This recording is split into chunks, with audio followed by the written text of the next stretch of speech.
राहुल की दुनिया गेंदे के फूलों और आम के पेड़ों के रंगों से रंगी हुई थी।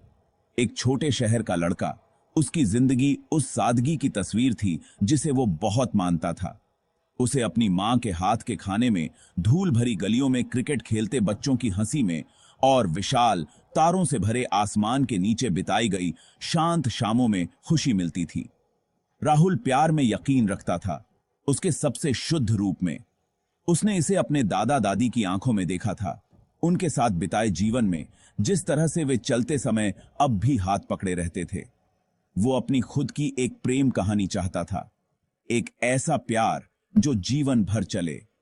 वो जानता था कि उसका जीवन सादा था, साधारण भी, लेकिन साधारण में प्यार पाना अपने आप में असाधारण नहीं था। वो इस उम्मीद को अपने दिल में लिए हुए था।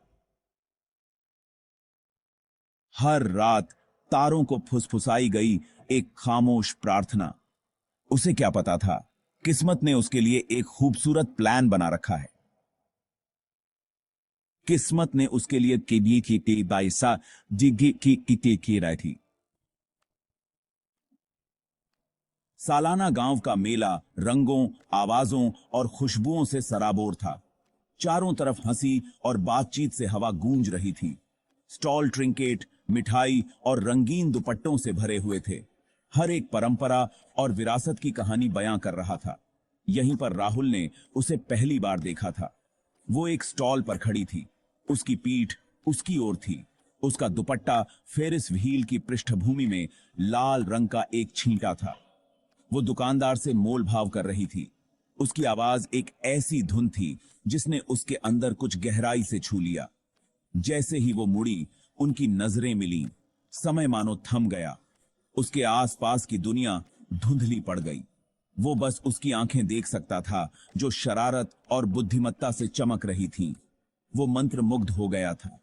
वो उसका नाम नहीं जानता था, वो कहां से आई थी, लेकिन वो जानता था कि उसे उससे बात करनी है। ये कोई आम मुलाकात नहीं थी, ये उसकी प्रेम कहानी की शुरुआत थी। उनकी शुरुआती बातचीत बसंत के पहले झिझकते हुए खिलने वाले फूलों की तरह थी। भीड़ भाड़ वाले मंदिर के प्रांगण में एक दूसरे को देखकर शर्माते हुए मुस्कुराना, चांद की टिमटिमाती निगाहों के नीचे फुसफुसाहट भरी बातचीत। उसे पता चला कि उसका नाम अंजलि था, लेकिन उनके प्यार के खिलने का विरोध हुआ। उनके परिवार, परंपरा और सामाजिक मानदंडों से बंधे हुए इस रिश्ते के लिए राजी नहीं थे। फिर भी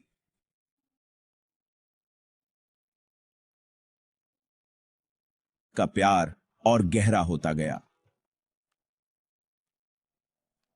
भाग 4। हल्दी और मेहंदी के समय प्यार। शादियां बहुत धूमधाम से होती थीं। मसालों और मिठाइयों की खुशबू, ढोल की थाप गूंजती रहती थी। राहुल और अंजलि एक दूसरे के करीब आ गए, दिल दर्द से भर गए। महिलाएं हल्दी की रस्म के लिए इकट्ठा हुईं, हंसी और गीत गूंज रहे थे। राहुल ने अंजलि को देखा, उसकी आंखें आशा और निराशा से भरी थीं। उसे फैसला लेना था। तारों से जगमगाते आसमान के नीचे उसने कहा, मेरे साथ भाग जाओ। अंजलि का दिल धड़क गया। प्यार ने डर पर विजय प्राप्त की। विजय के दाम तय एक कुमार दी गए था। भाग 5। आम के पेड़ के नीचे एक वादा। उन्होंने भागने का फैसला किया। गांव के किनारे पर पुराना आम का पेड़, जो उनकी गुप्त मुलाकातों का गवाह था, उनका आश्रय स्थल बन गया।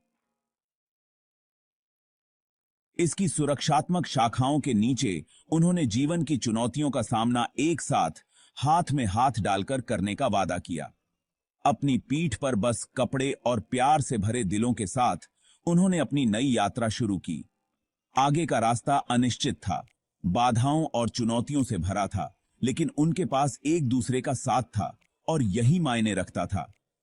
उनकी प्रेम कहानी कोई परियों की कहानी नहीं थी। यह वास्तविक, कच्ची और आग से परखी हुई थी।